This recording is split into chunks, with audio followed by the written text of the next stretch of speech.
गुरुर्ब्रह्मा गुरुर्विष्णु गुरुर्देवो महेश्वरा गुरुर साक्षात परब्रह्मा तस्मै श्री गुरुवे नमः। ओम नमो लक्ष्मी नारायणाय नमः।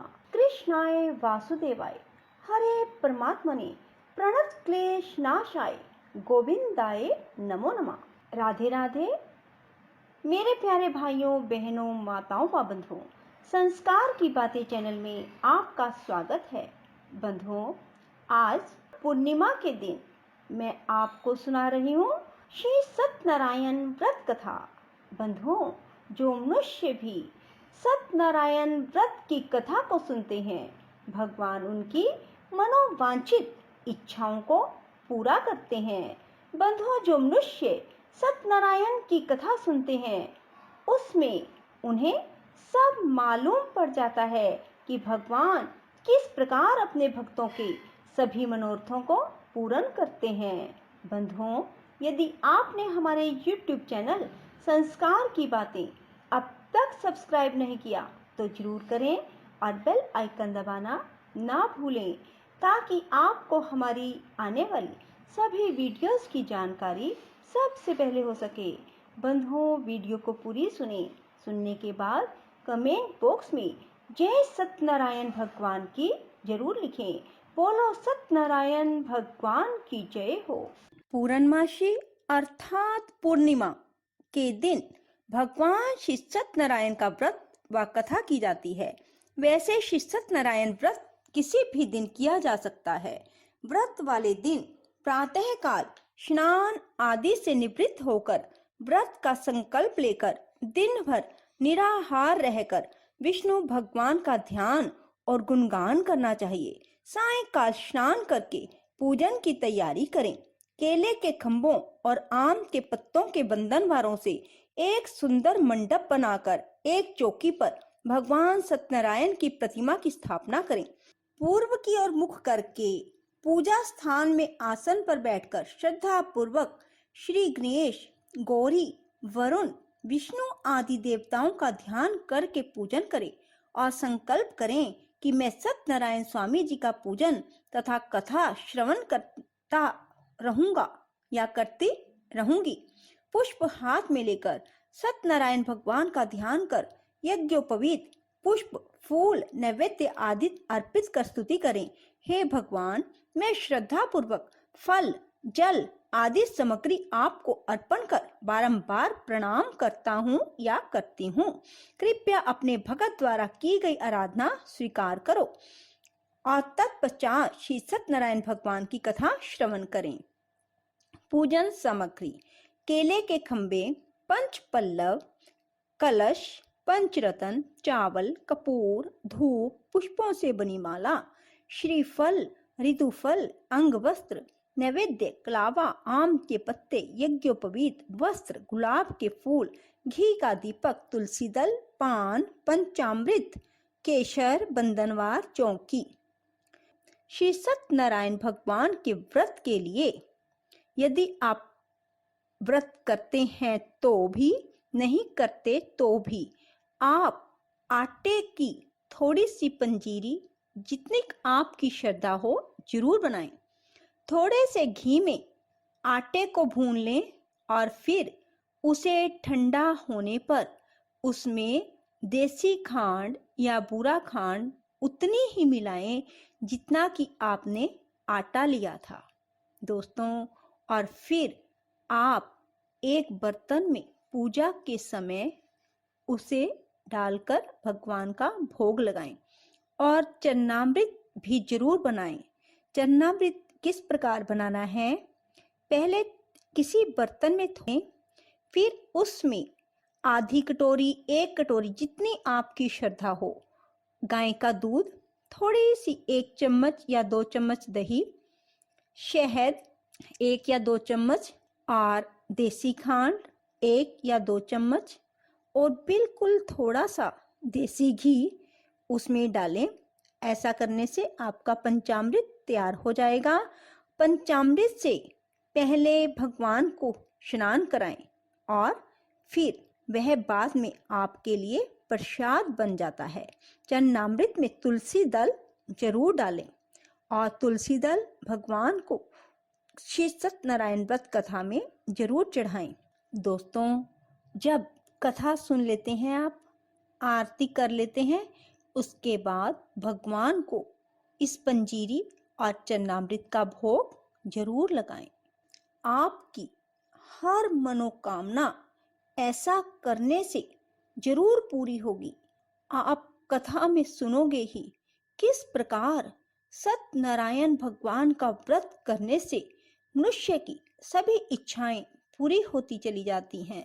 सो दोस्तों, आप भी भगवान श्री सत्यनारायण का व्रत करें, पूजा करें, आपकी भी हर मनोकामना जरूर पूरी होगी।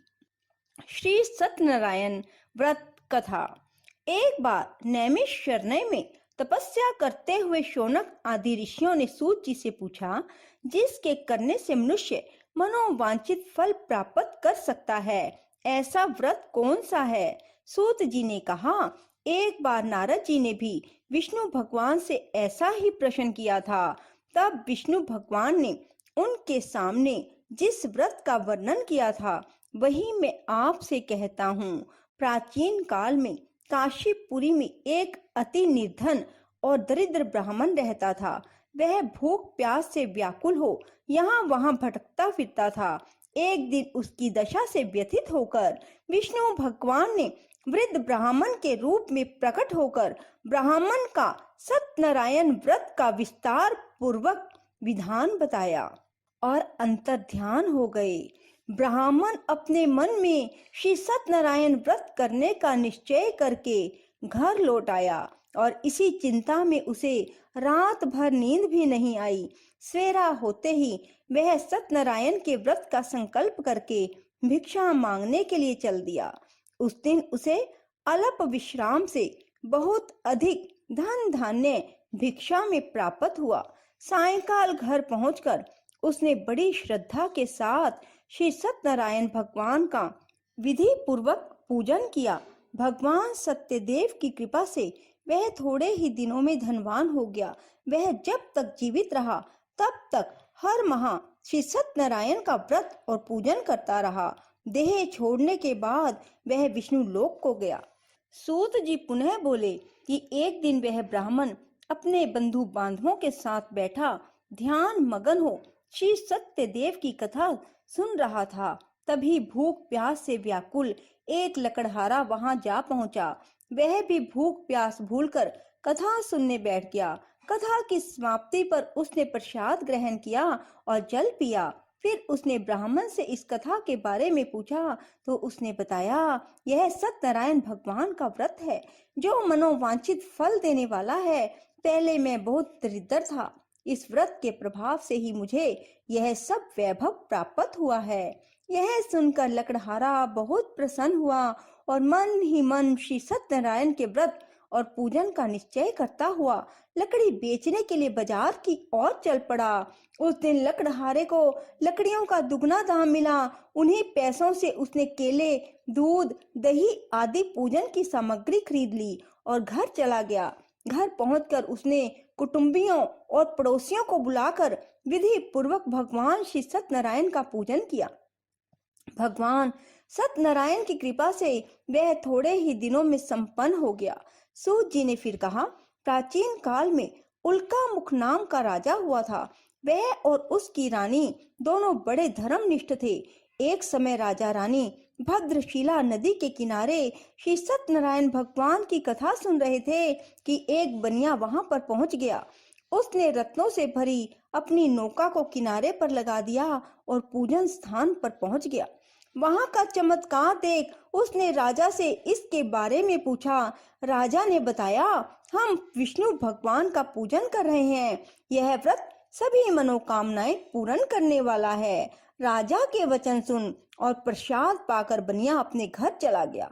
घर पहुंचकर उसने अपनी पत्नी से व्रत का वृतांत कहा और संकल्प किया, मैं भी संतान होने पर यह व्रत करूंगा। इसकी पत्नी का नाम लीलावती था। सत्यदेव की कृपा से वह कुछ ही दिनों बाद गर्भवती हो गई। 10 महीने में उसके एक कन्या को जन्म दिया। कन्या का नाम कलावती रखा गया और वह चंद्रमा की कलाओं के समान धीरे धीरे बढ़ने लगी। एक दिन अवसर पाकर लीलावती ने अपने पति को सत्यदेव का व्रत करने की बात बताई। उसने कहा, मैं यह व्रत कन्या के विवाह के समय करूंगा। यह कहकर बनिया अपने कारोबार में लग गया। जब कन्या विवाह के योग्य हो गई तो उसने दूतों द्वारा खोज कराकर कंचनपुर नगर के बनिए के सुंदर, सुशील, गुणवान लड़के के साथ उसका विवाह कर दिया। फिर भी बनिए ने सत्यनारायण का व्रत नहीं किया।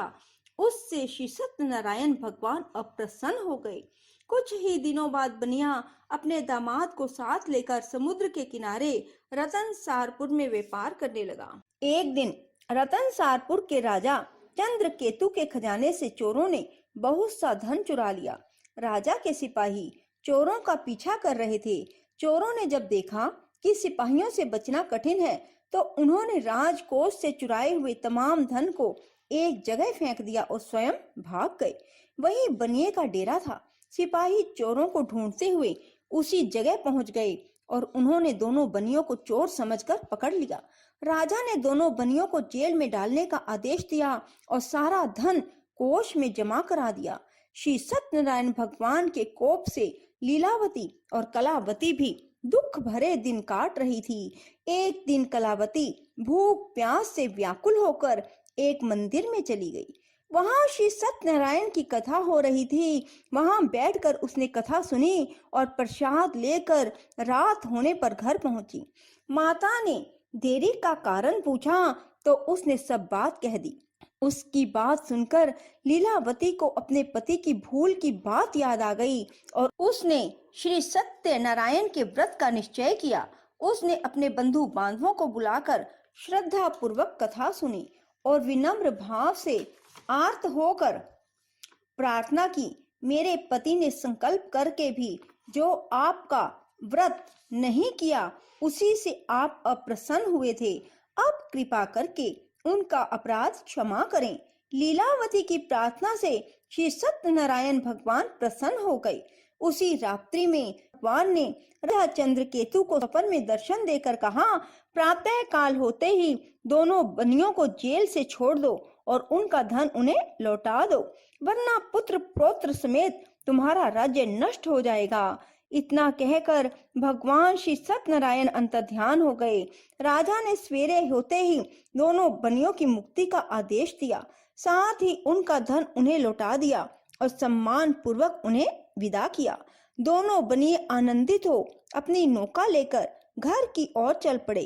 तभी श्री सत्यनारायण भगवान सन्यासी के रूप में उनके समीप आए और बोले, तुम्हारी नौका में क्या है? बनिए ने हंसते हुए उत्तर दिया, नौका में पत्तों के सिवाय और कुछ भी नहीं है। यह सुनकर सन्यासी ने कहा, तुम्हारा वचन सत्य हो। स्वामी के चले जाने पर बनिए ने देखा कि नौका हल्की होकर ऊपर को उठ रही है। उसे बड़ा कौतूहल हुआ और यह देखकर कि नौका में तो सचमुच ही पत्ते भरे हैं, वह बेहोश होकर गिर पड़ा। किंतु दामाद ने कहा, इस प्रकार घबराने से काम ना चलेगा, यह सब उन्हीं स्वामी की करामात है। चलकर उनसे प्रार्थना की जाए तो फिर वैसा ही हो जाएगा। दामाद की बात मानकर बनिया स्वामी के पास पहुंचकर उनके चरणों में गिर पड़ा और बार बार उनसे क्षमा मांगने लगा। उसकी विनीत प्रार्थना से भगवान ने प्रसन्न होकर उसे इच्छित वरदान दिया और अंतर्ध्यान हो गए। बनियों ने नाव के पास जाकर देखा तो वह धन रत्नों से भरपूर थी। तब उन्होंने वहीं श्री सत्यनारायण भगवान का पूजन किया और कथा सुनी। फिर घर की ओर चल दिए। अपने नगर के समीप पहुंचकर बनिए ने लीलावती के पास अपने आने का समाचार भेजा। लीलावती उस समय श्री सत्यनारायण की कथा सुन रही थी। उसने अपनी पुत्री कलावती से कहा, तुम्हारे पति और पिता आ रहे हैं, मैं उनके स्वागत के लिए चलती हूँ। तुम भी प्रसाद लेकर शीघ्र ही नदी तट पर पहुंच जाना। कलावती प्रसन्नता के कारण इतनी विमुग्ध हो गई कि वह कथा का प्रसाद लेना भूल गई और तुरंत ही नदी के तट की ओर दौड़ पड़ी। वह ज्यों ही नदी के किनारे पहुंची त्यों ही उसके पति समेत नौका जल में डूब गई। यह देख बनिया हाहाकार करके छाती पीटने लगा। लीलावती भी दामाद के शोक में विलाप करने लगी और कलावती अपने पति के खड़ाऊं लेकर सती होने को उद्यत हुई। तभी आकाशवाणी हुई, हे वनिक, तेरी कन्या सत्यनारायण के प्रसाद का निरादर करके पति से मिलने के लिए आतुर होकर दौड़ी आई है। यदि वह प्रसाद लेकर फिर आए तो उसका पति जी उठेगा। वह सुनकर कलावती घर की ओर दौड़ गई और श्री सत्यनारायण भगवान का प्रसाद लेकर नदी के किनारे आई तो देखा कि उसके पति समेत नौका जल पर तैर रही है। यह देख बनिया भी प्रसन्न हो गया और अपने घर पहुंच गया। वह जब तक जीवित रहा तब तक श्री सत्यनारायण भगवान का व्रत करता रहा और श्रद्धा पूर्वक कथा सुनता रहा। इसके पश्चात सूत जी बोले, एक समय तुंगध्वज राजा शिकार खेलने के लिए वन में गया हुआ था। वहां उसने देखा कि एक वट वृक्ष के नीचे बहुत से गोप ग्वाल एकत्रित होकर सत्यनारायण की कथा सुन रहे हैं। राजा ने ना तो सत्यनारायण को नमस्कार किया, ना पूजन स्थल के पास ही गया। गोपगण राजा को देखकर स्वयं प्रसाद लेकर उनके पास आए और प्रसाद राजा के सामने रख दिया। राजा ने प्रसाद की कुछ परवाह न की और महल की ओर चल गया। राजद्वार पर पहुंचते ही राजा को मालूम हुआ कि उसके पुत्र पौत्र और धन संपत्ति सब नष्ट हो गए। उसे वन की घटना स्मरण हो आई और उसने विचार किया, श्री सत्यनारायण के प्रसाद का निरादर करने के कारण ही मुझे यह दुख प्राप्त हुआ है। यह सोचकर राजा फिर से वन में दौड़ा गया और सब गोप ग्वालों के साथ मिलकर श्रद्धा और भक्ति के साथ श्री सत्यनारायण का पूजन करके प्रसाद ग्रहण किया। इसके बाद वह घर लौट आया तो उसके मृत पुत्र पौत्र आदि भी जी उठे और नष्ट हुई संपत्ति भी ज्यों की त्यों हो गई। तब से राजा जीवन भर समय समय पर श्री सत्यनारायण भगवान का व्रत और पूजन करता रहता है। बोलो श्री सत्यनारायण भगवान की जय।